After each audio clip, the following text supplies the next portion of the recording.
The world has never been silent. Even when you close your eyes, sound surrounds you. The scream of car horns on the street, the incessant ping of notifications, the idle chatter of colleagues, and most importantly, the never-ending voice inside your own mind. In 2025, silence became a luxury that few dared to possess. People were afraid of it, because in silence they had to face themselves. Elias was a man who lived by sound.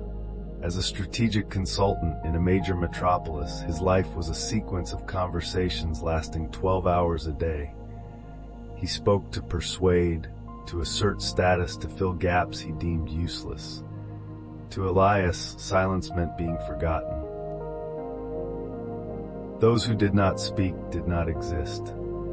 He built his career on flowery words, believing that the more he spoke, the more power he held. But one day, during the most important meeting of his life, Elias suddenly lost his voice. Not due to illness, but a violent rebellion from his body. He opened his mouth, but no sound came out. The luxurious boardroom fell into a suffocating stillness. In that moment, for the first time in 15 years, Elias heard his own heartbeat. It was fast, chaotic, and filled with fear. The doctor said it was vocal cord exhaustion from prolonged stress. The only prescription: absolute silence for 1 month. 1 month without sound for a man of words was like a death sentence. The first few days were torture. Elias felt like a ghost in his own home. He tried to gesture to his wife, tried to type to work, but everything felt out of sync. He realized that when he couldn't speak, the world kept turning. Colleagues replaced him. Friends gathered without his humor. His presence, once thought to be central, was easily brushed aside. The fear of being forgotten began to gnaw at him. He lay in the dark, watching the clock tick. That sound, which he had never noticed, now felt like a hammer against his chest. He realized a harsh truth. Most of what he had said for 10 years was noise. Flattery, useless arguments, repetitive complaints, all to mask a great fear of emptiness.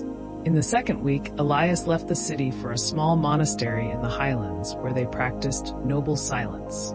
Here, silence was not a punishment, but a tool. He learned to observe. Instead of reacting immediately, he watched facial expressions and listened to tone instead of just words. He realized people often speak not to understand, but just to wait for their turn to talk. He remembered Epictetus: "We have 2 ears and 1 mouth, so that we can listen twice as much as we speak." In the absolute stillness of the mountains, Elias began to read the masters of silence. He learned that true power is not in overwhelming others with sound, but in mastering the space between words. He began journaling. His writing was no longer dry business strategies, but reflections on existence.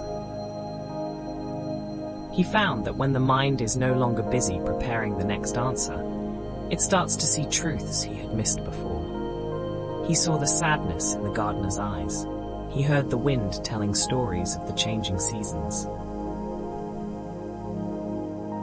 Most importantly, he found a peaceful space inside himself, where no email or criticism could reach.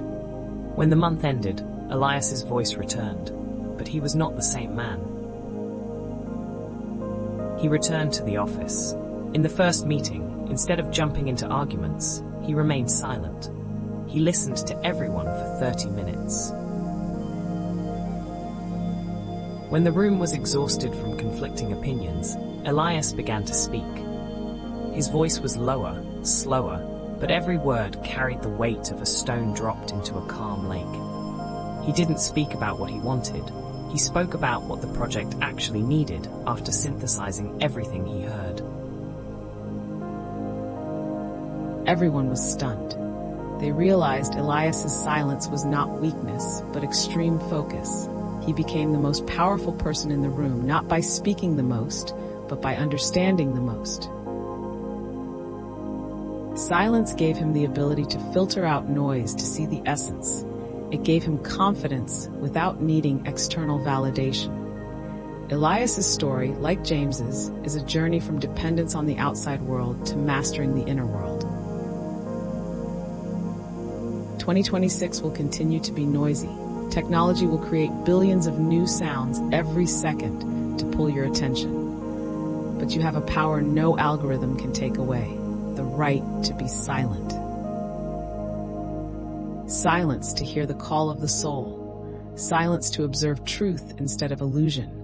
Silence to accumulate strength before acting. Remember, a full jar makes no sound when shaken. Only empty jars shout loud. Resilience is not how loud you scream at the storm, but how you stand firm and smile in the stillness of your heart as the storm passes. Life never becomes easier, but when you know how to be silent, you become stronger. And sometimes silence is the most eloquent answer you can give to this life.